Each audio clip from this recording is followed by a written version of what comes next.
Buongiorno! We are looking at how to pronounce with a typical Italian pronunciation as well as how you can say it in English easily but correctly the name of this Italian soft cheese made from cream and resembling cream cheese. How do you go about pronouncing it? In Italy, the Italians would say it as mascarpone. You do want to stress on the po syllable, the third syllable, mascarpone. But it'd be fine in English to say it as mascarpone.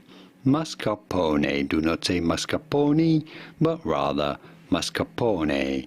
Here are more videos on how to pronounce the names of all of those delicious Italian produce that we love, Italian recipes as well, including the name of this famous Italian dessert that is made using mascarpone. I'll see you there to learn more. Arrivederci. Ciao ciao.